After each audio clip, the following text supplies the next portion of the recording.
सबैजनामा नमस्ते विद्यार्थी भाइ बहिनीहरू।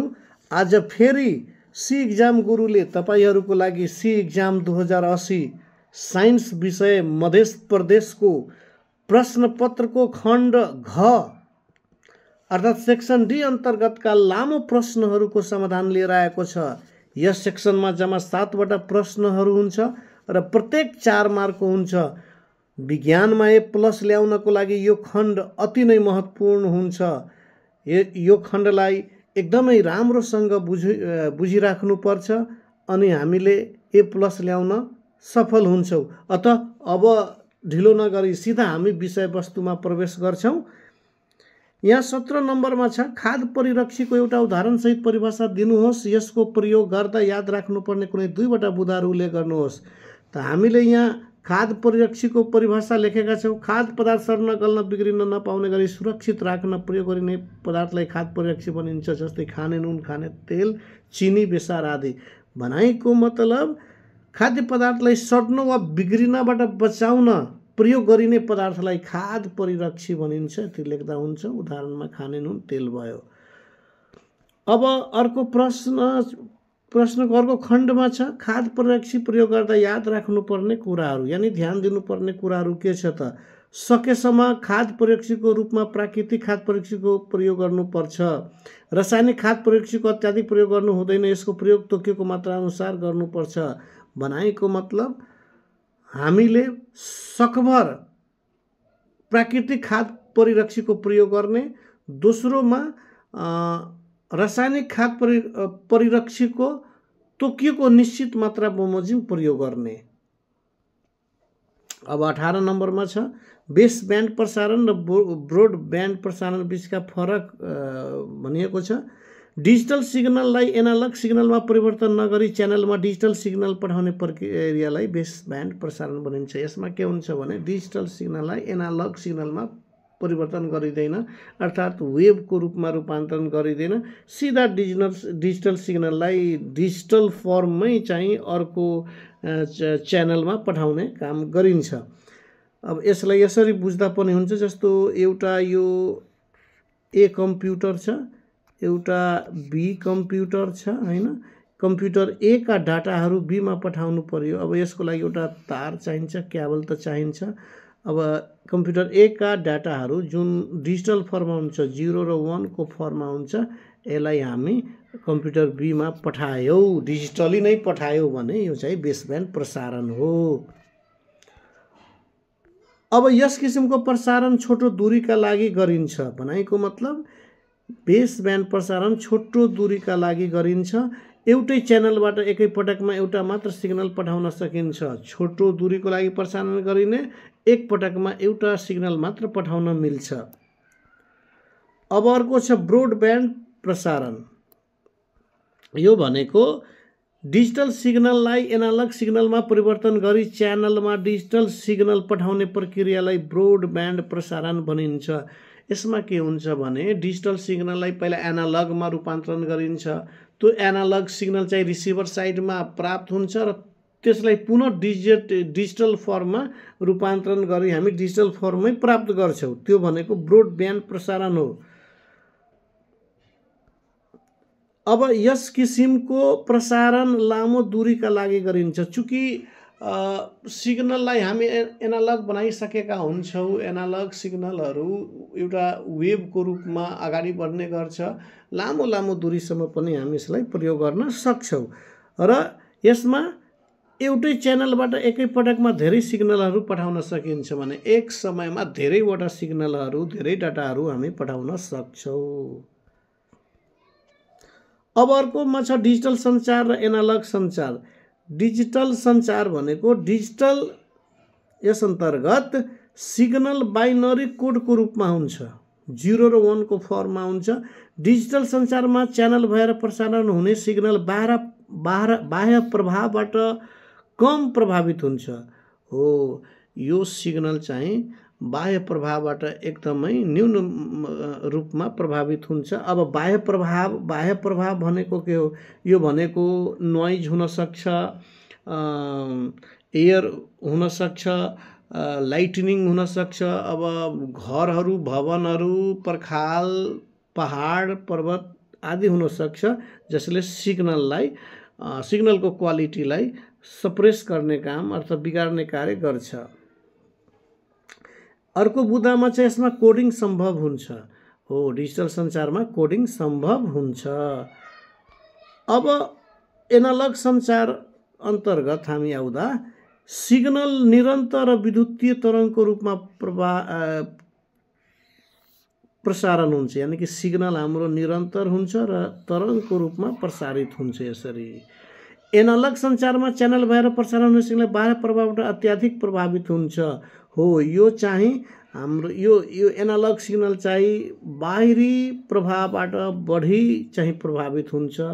यसको सिग्नलको क्वालिटी चाहिँ लो भइरहेको हुन्छ। अब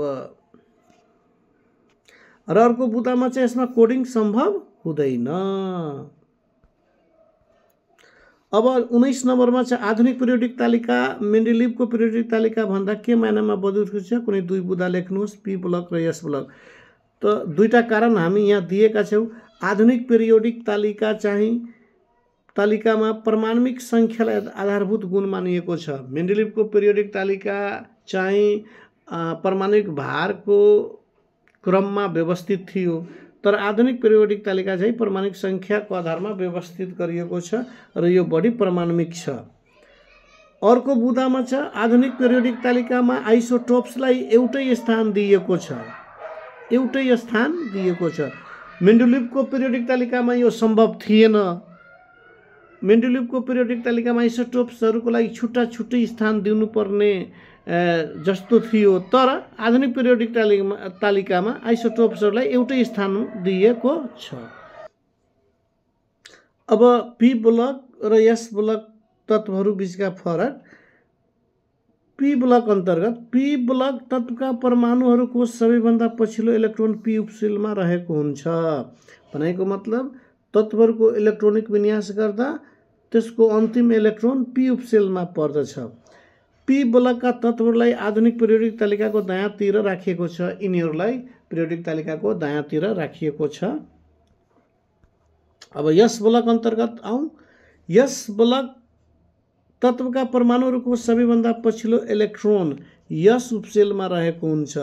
यस ब्लकका तत्त्वहरूलाई आधुनिक पिरियोडिक तालिकाको बायाँतिर राखिएको हुन्छ। यिनीहरूलाई आधुनिक पिरियोडिक तालिकाको बायाँतिर राखिएको छ र यस ब्लकका तत्त्वहरूको इलेक्ट्रोनिक विन्यास गर्दा अन्तिम इलेक्ट्रोन चाहिँ यस उपसेलमा पर्छ। यस उपसेलमा। अब एउटा फरक यो पनि थप्न सकिन्छ। यस ब्लकका तत्त्वहरू प्राय धातु हुन्छ, हाइड्रोजन बाहेक, तर पी ब्लकका तत्त्वहरू धातु, अधातु र अर्धधातु जे पनि हुन सक्छ। एउटा यो फरक पनि हामी यहाँ राख्न सक्छौँ। लामो पखेटा क्यापिटल एलएल र छोटो पखेटा स्मल एलएल भएका ड्रोसोफिला झिङ्गाहरूमा प्रजनन गराउँदा दोस्रो वंशको अध्ययन गरिएसँगै दिएको तालिका यसै अध्ययनको एउटा भाग हो। अब यो प्रश्नमा मैले तालिका बनाउन सकेको छैन, किनकि मैले मोबाइलबाट एडिट गर्नुपर्ने हुन्छ। ल्यापटप जस्तो पर्याप्त सुविधा यसमा हुँदैन। त्यसैले मैले यहाँ एन्सर मात्र राखेको छु, त्यसैलाई हामी बुझ्दै जाउँ। तालिकामा देखाइएका सन्ततिहरूको माउहरूमा कस्ता गुण थिए होला? सन्ततिहरूको माउहरूमा दुवै गुण थियो। प्रबल गुण भएका पनि थिए, लुप्त गुण भएका पनि थिए। त यसलाई हामीले मिलाएर लेख्नु पर्दा तालिकामा देखाइएका सन्ततिहरूको माउहरूमा ठिमाहा लामो पखेटा भएका गुणहरू थिए लेख्नुपर्छ। अब दोस्रोमा यस वंशको जिनोटाइपिक अनुपात कति हुन्छ? यस वंशको जिनोटाइपिक अनुपात 1:2:1 को रेसियोमा हुन्छ। अब अर्को प्रश्न छ, क्यापिटल एल स्मल एल भएको ड्रोसोफिलामा दुवै गुणका कारक तत्त्व भए पनि एउटा मात्र गुण देखाउनुको कारण स्पष्ट पार्नुहोस्। हामीलाई थाहा छ मेन्डलको प्रबलताको नियमअनुसार पहिलो वंशमा प्रबल गुण मात्र प्रकट हुन्छ र अर्को गुण चाहिँ दबिएर रहन्छ। त यस केसमा चाहिँ लामो पखेटा भएको चाहिँ प्रबल गुण हो जुन देखिएको छ र छोटो पखेटा भएको गुण चाहिँ दबिएर रहेको छ।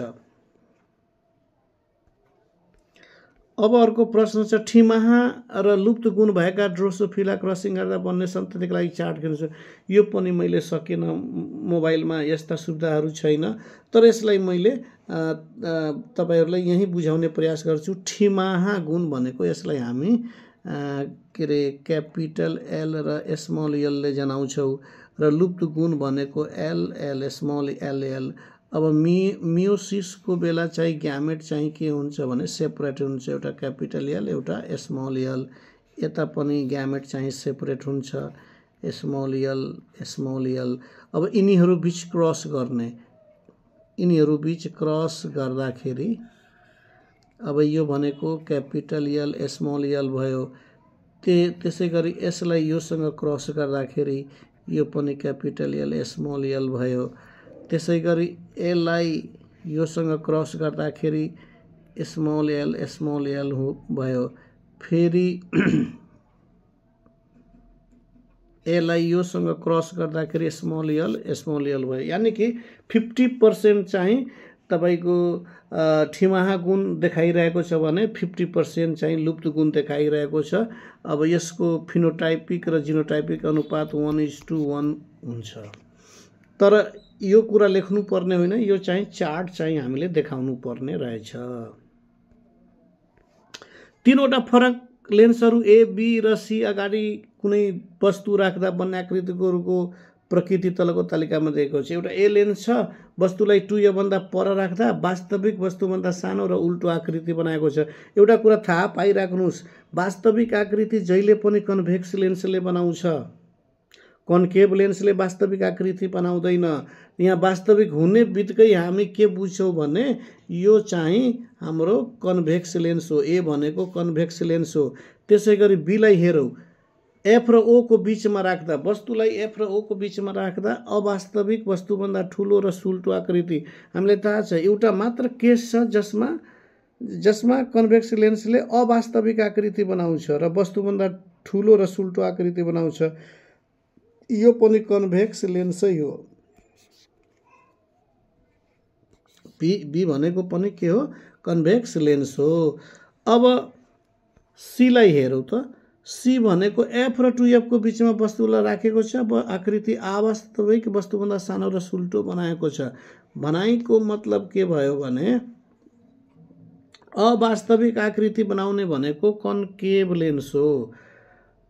कन्भेक्स लेन्सले पनि अवास्तविक आकृति बनाउँछ, एउटा मात्र अवस्था छ, त्यो एफ र ओ को बीचमा राख्छ, तर वस्तुको आकृति चाहिँ ठुलो हुन्छ। यसमा वस्तुको आकृति सानो छ, सुल्टो छ र कन्केभ लेन्सले जहिले पनि वस्तुको आकृति अवास्तविक वस्तुभन्दा सानो र सुल्टो बनाउँछ। यो चाहिँ हाम्रो के हुन्छ? कन्केभ लेन्स हुन्छ। अब अगाडि बढौँ।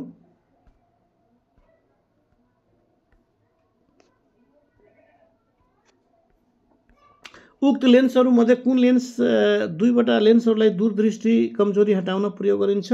उक्त लेन्सहरू मध्ये ए र बी लेन्सहरूलाई दूरदृष्टि हटाउन प्रयोग गरिन्छ। हामीलाई थाहा छ दूरदृष्टिको लागि कन्भेक्स लेन्स चाहिन्छ। यहाँ ए र बी दुईटै चाहिँ कन्भेक्स लेन्स हो, यो दुवै प्रयोग हुन्छ। अब अर्कोमा चाहिँ लेन्स बी को केन्द्रीकरण दूरी 3 सेन्टिमिटर मानेर बन्ने आकृतिको किरण रेखा चित्र कोर्नुहोस्। अब यो पनि मैले सकेन मोबाइलबाट बनाउन, तपाईहरु आफै ट्राई गर्नु होला। यसलाई मैले यसरी गर्छु, जस्तो यो एउटा लेन्स बी भनेको त कन्भेक्स लेन्स हो। कन्भेक्स लेन्स बनाउने एउटा यो प्रमुख अक्ष यसको अप्टिकल केन्द्रबाट जान्छ, यसको दुईवटा फोकस हुन्छ हैन, दुईवटा फोकस हुन्छ। सेम यता पनि 2F। अब यो केन्द्रीकरण दूरी भनेको 3 सेन्टिमिटर रहेको छ। यसरी एउटा आकृति तपाईहरु बनाउनु होला। अब लेन्स सी को अगाडि 2F दूरीमा वस्तु राख्दा बन्ने आकृतिको प्रकृति लेख्नुहोस्। लेन्स सी भनेको त कन्केभ लेन्स हो। कन्केभ लेन्सले त जहिले पनि अवास्तविक वस्तुभन्दा सानो र सुल्टो आकृति बनाउँछ। यही पोइन्ट्स हामी यहाँ उल्लेख गर्छौं। अब हिसाब छ। रिता र पेमाले नजिकै रहेको दुईवटा फरक फरक टावरको टुप्पोबाट ढुङ्गा खसाले। रिताले 1 केजी को ढुङ्गा खसालेको 1 सेकेन्डपछि पेमाले 1.5 केजी को ढुङ्गा खसालिन्। पेमाको ढुङ्गा रिताको ढुङ्गाभन्दा 0.46 सेकेन्डपछि जमिनमा टुक्यो। यदि रिता भएको टावर 60 मिटर अग्लो छ भने पेमाको टावर। अब यसको लागि छुट्टा छुट्टै हामीले बुझ्नुपर्छ। रीताको केसलाई पहिला हामी लिनुपर्छ। यहाँ मानौ यो एउटा टावर छ, यो टावरमा रीता चढेकी छिन्। को चढेकी छिन्? रीता। यो रीताले 1 केजी को बल लिएको छ र उसले त्यो बल खसाल्दा 1 केजी को बल खसाल्दा केही न केही त टाइम लाग्छ। हो, त्यही टाइम हामीले यहाँ चाहिँ निकाल्नु पर्ने हुन्छ र यही टाइमको आधारमा हामी पेमाको केसमा जान्छौँ। अब रीताको टावरको हाइट चाहिँ दिएको छ। यसको हाइट 60 मिटर दिएको छ। अब यसबाट हामी हाइट निकाल्ने सूत्र हुन्छ h बराबर ut plus half gt square. यो सूत्रको प्रयोग गरेर अब हामी हिसाब गर्छौँ। अब हेर्नुस्, पिण्ड 1 केजी छ, उचाइ 60 मिटर छ, समय वाट। सूत्र यहाँ युज भएको छ h बराबर ut plus half gt square. h को मान 60 रहेको छ। u भनेको सुरुको गति त 0 हुन्छ, वस्तु रेस्टमा हुन्छ। हाफ जी को ठाउँमा 9.8 र टी स्क्वायर छ। अनि 60 बराबर अब 2 ले 9.8 लाई भाग गर्दा 4.9 एन्ड टी स्क्वायर छ। टी स्क्वायर 60/4.9 यो भनेको 12.24 र टी को भ्यालु चाहिँ यहाँ टी को भ्यालु 3.5 सेकेन्ड आएको छ। भनेको मतलब रीताको ढुङ्गा जमिनमा आइपुग्न 3.5 सेकेन्ड लाग्यो। अब दोस्रो केसलाई हेरौँ, पेमाको लागि। अब पेमाको टावर मानौ, अब कन्डिसन के दिएको छ भने पेमाले 1 सेकेन्ड पछि रीताले ढुङ्गा फालेको 1 सेकेन्ड पछि चाहिँ उसले ढुङ्गा फालेको छ। त रीतालाई जति टाइम लागेको छ 3.5, त्यसबाट त 1 सेकेन्ड घटाउनु पर्छ। अब फेरि त्यही प्रश्नमा थपेको छ कि पेमाको ढुङ्गा रीताको ढुङ्गा भन्दा 0.46 सेकेन्ड पछि जमिनमा बजारेको छ। भनेको पेमालाई रीताको भन्दा 0.46 सेकेन्ड चाहिँ उसलाई बढी समय लागेको छ। त्यो बढी समयलाई यहाँ हामीले के गर्नुपर्छ? जोड्नुपर्छ। हेर्नुहोस्, 1 सेकेन्ड घटाइएको छ र 0.46 सेकेन्ड चाहिँ जोडिएको छ। 1 सेकेन्ड किन घटाइयो? किनकि 1 सेकेन्ड ढिलो गरी त्यसले बललाई फालेको छ। 0.46 सेकेन्ड किन जोडियो? किनकि त्यति उसलाई ढिलो लागेको छ र यो गर्दाखेरि पेमालाई लाग्ने समय भनेको 2.96 सेकेन्ड रहेको छ। अब हामी हाइट मजाले निकाल्न सक्छौँ। पेमाको केसमा यो टावरको हाइट अब हामी इजिली निकाल्न सक्छौँ। अब के छ भने हाइटको सूत्र अब लगाउनु पर्ने हुन्छ। यहाँ छ h बराबर ut plus half gt square. अब उसको पनि बलको सुरुको गति चाहिँ 0 हुन्छ। हाफ गुणे 9.8 गुणे 2.96 को स्क्वायर। यो सबै गर्दाखेरि यहाँ चाहिँ 4.9 मिटर आएको छ। एप्रोक्स यो चाहिँ 43 मिटरको हाराहारीमा छ। यसलाई हामी 43 नै मानौँ। अत पेमा भएको टावरको हाइट कति छ? 43 मिटर। अब लास्ट क्वेश्चन चाहिँ हाम्रो सामान्यतः खाना पकाउन प्रयोग हुने ग्यास एलपीजी हो। एलपीजीमा पाइने 2 सन्तृप्त हाइड्रोकार्बन यौगिकहरूमध्ये एउटा यौगिकमा 3 वटा कार्बन र अर्को यौगिकमा 4 वटा कार्बन छ। अब सन्तृप्त हाइड्रोकार्बन भन्ने बित्तिकै अल्केन हुन्छ। अल्केनको सूत्र हुन्छ CnH2n+2। अब कार्बन संख्या 3 छ भने 3 दूनी 6 प्लस 2 गर्दा 8। हाइड्रोजन संख्या 8 हुन्छ। यो भनेको यो प्रोपेन हो। अब कार्बन संख्या 4 भनेको 4 दूनी 8 र 2 10। हाइड्रोजन संख्या 10 हुन्छ। यो भनेको ब्युटेन हो। उक्त यौगिकको अनुसूत्र लेख्नुहोस्। अनुसूत्र आरामसँग हामी लेख्न सक्छौँ। अब अर्को प्रश्न, यी ग्यासहरू केले गर्दा ग्यास सिलिन्डरमा तरल अवस्थामा रहन्छ? यी ग्यासहरू अत्याधिक चापले गर्दा ग्यास सिलिन्डरमा तरल अवस्थामा हुन्छ। एलपीजी ग्यासमा भएको ग्यासहरू हाई प्रेसरमा राखिएको हुन्छ, जसले गर्दा तिनीहरू तरल अवस्थामा रहन्छ।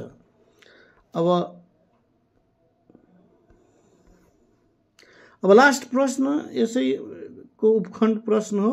कार्बन 3 वटा हुने हाइड्रोजनले बाल्दाखेरि एक्सिजनसँग हुने रासायनिक प्रतिक्रिया सन्तुलित रासायनिक समीकरण लेख्नुहोस्। हेर्नुहोस्, कार्बन 3 वटा हुने हाइड्रोकार्बन त प्रोपेन हो। प्रोपेनको अणुसूत्र C3H8 हुन्छ। अब प्रोपेनलाई अक्सिजनसँग प्रतिक्रिया गरायो भने कार्बन डाइअक्साइड र पानी बन्छ। हामीलाई थाहा छ हाइड्रोकार्बनहरूलाई अक्सिजनसँग प्रतिक्रिया गराएपछि कार्बन डाइअक्साइड र पानी बन्छ। अब यही कुरा हामी यहाँ लेखेको छौँ। यहाँ ब्यालेन्स गर्नु पनि जरुरी छ। ब्यालेन्स गर्नु अति जरुरी हुन्छ। हेर्नुहोस्, यहाँ कार्बन संख्या 3 छ त यतातिर हामीले 3 हाल्नु पर्यो। कति हाल्नु पर्यो? 3 राख्दा कार्बन पनि 3 भइरहेको छ। अब यता चाहिँ हाइड्रोजन चाहिँ 8 वटा छ। यता हाइड्रोजन 2 वटा थियो। यहाँ कति राख्नु पर्यो? यहाँ 4 राख्नु पर्यो। 4 2 नि 8 वटा हाइड्रोजन भयो। अब अक्सिजनको संख्या जोड्नुहोस् हैन। 3 दूना 6 और 4 10 अक्सिजन चाहियो। 10 अक्सिजनको लागि यहाँ हामीले कति हाल्नु पर्छ? 5। यसरी ब्यालेन्स भएको छ। हस्त विद्यार्थी भाइ बहिनीहरू, हाम्रो यो सी एक्जाम 2080 विज्ञान विषयको मध्य प्रदेशको सबै क्वेशनहरू हामी सकाइसकेका छौँ। खण्ड क, खण्ड ख, खण्ड ग र खण्ड घ। आज हामी खण्ड घ को पनि प्रश्नहरू हामी सकाइसक्यौँ। सबै भिडियोहरू हेरेर तपाईहरू सिक्नुहोला, त्यहाँबाट प्र्याक्टिस गर्नुहोला। अन्तिम परीक्षामा तपाईहरूलाई एकदमै यसले सहयोग गर्छ। र अब कुन टपिकमा कुन एकाइको भिडियो बनाउनु पर्यो त्यो तपाईहरू कमेन्ट गर्नुहोस्। म त्यसलाई राम्ररी हेरेर एकदमै तपाईहरूको कुरा प्राथमिकता दिन्छु। र तपाईहरू मेरो च्यानलमा नयाँ हुनुहुन्छ भने च्यानललाई सब्स्क्राइब गर्न नबिर्सनु होला। किनकि म रेगुलर बेसिसमा भिडियो बनाएर तपाईहरूलाई सिकाउने प्रयास गरि नै रहनेछु। मैले भनेको छु हप्तामा 5 वटा भिडियो एकदम कन्टिन्यू अपलोड भइरहन्छ। आशा छ तपाईहरूले यो भिडियोबाट सिक्नुभयो होला। आजलाई यति नै, धन्यवाद।